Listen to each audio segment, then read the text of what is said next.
అందరికీ హాయ్, బాగున్నారా? బేసిక్గా స్టార్ట్ చేసే ముందు ఒకటి చెప్తా. హనుమంతుడు ఉన్న చోట జై హనుమాన్ అన్న తర్వాత మన పని మొదలెడతాం, అవునా? శ్రీరాముడు ఉన్న చోట జై శ్రీరామ్ అన్న తర్వాత మన పని మొదలెడతాం, అవునా? అలాగే బాలయ్య బాబు గారు ఉన్న చోట జై బాలయ్య అన్న తర్వాతే మన స్పీచ్ మొదలెడతాం. ఒక్కసారి జై బాలయ్య అనండి. ఇప్పుడు బాలకృష్ణ గారి గురించి మాట్లాడుకునే ముందు మనం ఒకరి గురించి ఈరోజు మాట్లాడుకోవాలి.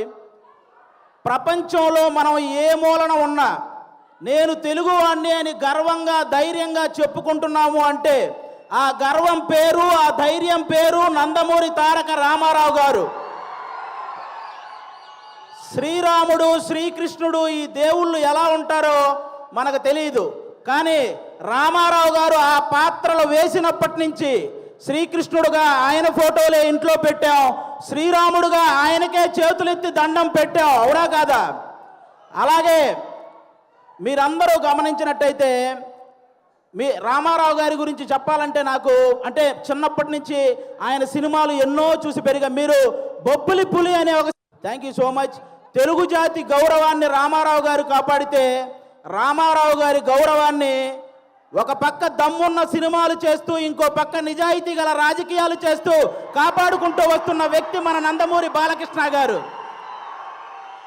నందమూరి బాలకృష్ణ గారు మీరందరూ గమనించినట్లయితే చాలామంది బాలకృష్ణ గారు ఎవరినో కొట్టారు, బాలకృష్ణ గారు ఎవరినో తిట్టారు అని రాస్తుంటారు. కానీ బాలకృష్ణ గారు కొన్ని వేల మంది పేద ప్రజల బతుకులు నిలబెట్టారు, అది రాయాలి. సినిమాలు రాజకీయాలు చేయటం పెద్ద విషయం కాదు, కానీ బసవతారకం అనే ఒక క్యాన్సర్ హాస్పిటల్ ద్వారా ఎంతో మంది పేదవాళ్ళకి సహాయం చేయడం అనేది నిజంగా చాలా చాలా పెద్ద విషయం, చాలా గొప్ప విషయం. ఈ సమాజంలో ఎంతమందికి భయం బాధ్యత ఉన్నాయో నాకు తెలియదు, కానీ బాలకృష్ణ గారితో పనిచేసే ప్రతి ఒక్కరికి ఆ భయం బాధ్యత రెండూ ఉంటాయి, ఇదైతే షూర్. అంటే బాలకృష్ణ గారి సినిమాలు చాలామందికి చాలా ఇష్టం ఉంటాయి, నాకు చాలా సినిమాలు ఇష్టం. అందులో సార్ బొబ్బిలి సింహం అనే ఒక సినిమా సార్, మీరు వైట్ అండ్ వైట్ పంచకట్టుతో నడుచుకుంటూ వస్తుంటే వెనక శ్రీరాముడి శ్లోకం వస్తుంటుంది. మీనా గారు మిమ్మల్ని అలా చూస్తూ ఉండిపోతారు. నాకు తెలిసి రామారావు గారి తర్వాత మళ్ళీ పంచకట్టులో అంత అందంగా ఉండే హీరో మన బాలకృష్ణ గారు. నిజంగా మీరందరూ అదృష్టవంతులు, ఎందుకంటే ఒక జనరేషన్ వాళ్ళు మాకు గుర్తుండిపోయే సినిమాలు కావాలి అని అడిగారు. ఆదిత్య 369 అలాగే భైరవ దీపం ఇలాంటి సినిమాలు మీకు ఇచ్చారు. ఒక జనరేషన్ వాళ్ళు మేము తొడగొట్టే సినిమాలు కావాలని అడిగారు, సమరసింహారెడ్డి, నరసింహనాయుడు అనే సినిమాలు మీకు ఇచ్చారు. ఒక జనరేషన్ వాళ్ళు మేము కాలర్ ఎగరేసే సినిమాలు కావాలన్నారు, సింహ లాంటి సినిమా మీకు ఇచ్చారు. ఇంకొక జనరేషన్ వాళ్ళు మేము మీసం తిప్పే సినిమా కావాలన్నారు, లెజెండు, అఖండ, భగవంత్ కేసరి ఇలాంటి సినిమాలు మీ అందరికీ ఇచ్చారు. జనరేషన్లో మారిన బాలకృష్ణ గారి ఎనర్జీ ఏంట్రా బాబు అలా ఉందని అడుగుతుంటారు. జనరేషన్లో మారితే మనుషులు మారుతారు, టెక్నాలజీలు మారుతాయి. బాలయ్య బాబు గారి ఎనర్జీ ఎందుకు మారుతురా బ్లడీ ఫూల్ అని చెప్పండి. అంటే స్టాక్ మార్కెట్ గ్రాఫ్ అయినా పెరగటం తగ్గటం ఉంటుంది, కానీ ప్రజెంట్ బాలయ్య బాబు గారి మార్కెట్ గ్రాఫ్ పెరగటం తప్ప తగ్గటం లేదు. అంటే అటు పక్క సినిమాల్లో అన్స్టాపబుల్, ఓటీటీలో అన్స్టాపబుల్, రాజకీయాల్లో అన్స్టాపబుల్, సేవ చేయడంలో అన్స్టాపబుల్, అనవసరంగా దూరిన వాడిని కొట్టడంలో అన్స్టాపబుల్, అవసరం అని అడిగిన వాడికి పెట్టడంలో అన్స్టాపబుల్.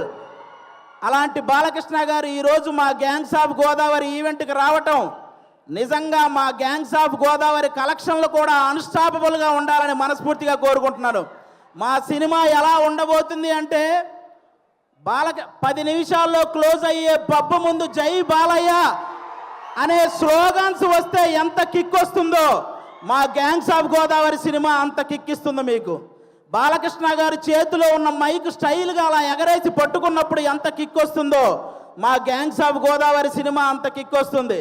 బాలకృష్ణ గారు ఇంట్రెస్టింగ్గా మాట్లాడుతున్నప్పుడు మధ్యలో ఫోన్ వస్తే ఆ ఫోన్ తీసి స్టైల్గా ఇసిరేసినప్పుడు ఎంత కిక్ వస్తుందో మా గ్యాంగ్స్ ఆఫ్ గోదావరి సినిమా అంత కిక్ వస్తుంది.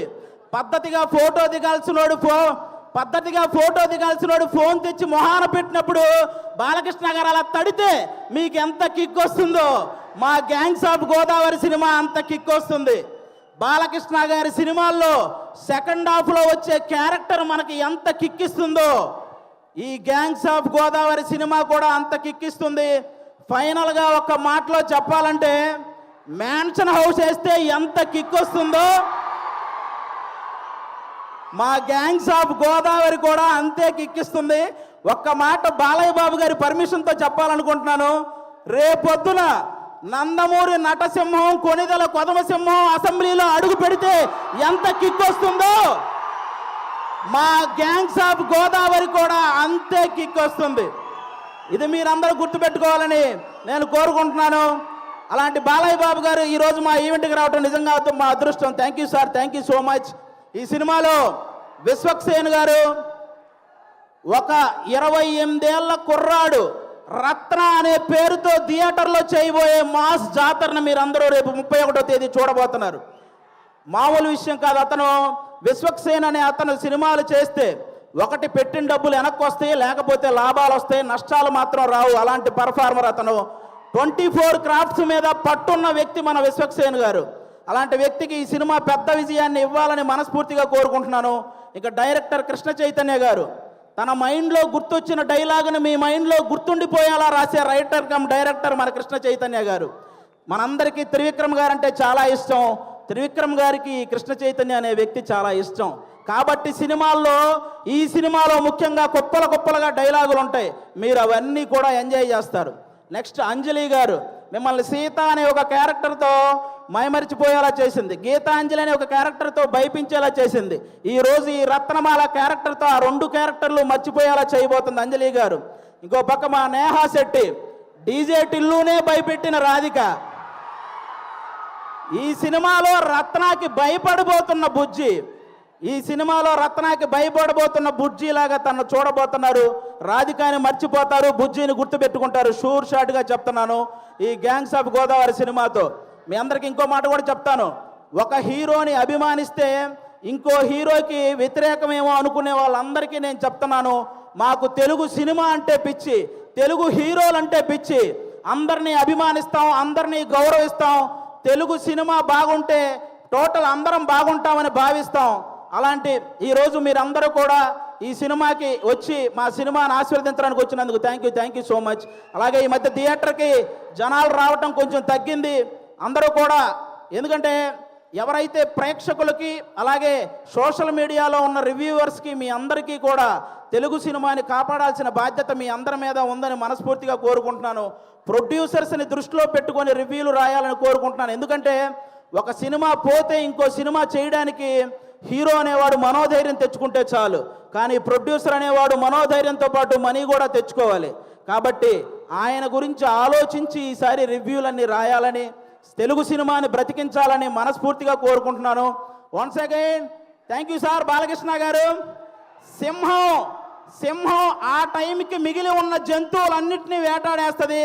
బాలకృష్ణ గారు ఆ టైంకి ఉన్న రికార్డులన్నింటినీ వేటాడేస్తూ ఉంటారు. అది బాలకృష్ణ గారు. Thank you so much. జై తెలుగు సినిమా. Thank you. అది ఒక డైలాగ్ కూడా చెప్పేరాదు బాలయ్య బాబు గారి డైలాగా ఓటీటీ అయినా సినిమా అయినా పొలిటికల్ అయినా నాన్ పొలిటికల్ అయినా ఆయన దిగనంత వరకే. Once he step in history repeats. Thank you so much Aadi. Thank you so much. అసలు ఆది మాట్లాడుతున్నంతసేపు బాలయ్య బాబు గారి ముఖంలో చిరునవ్వు చూడాలి. అసలు వేరే లెవెల్. అది మన బాలయ్య బాబు గారు అని అంటే మరి ఇప్పుడు గ్యాంగ్స్ ఆఫ్ గోదావరి అనే సినిమా ట్రైలర్ చూసేసి అర్జెంటుగా కృష్ణ చైతన్య గారితో ఈ స్టేజ్ మీద పిలిచి మాట్లాడే టైం వచ్చేసింది. Can we have the trailer of Gangs of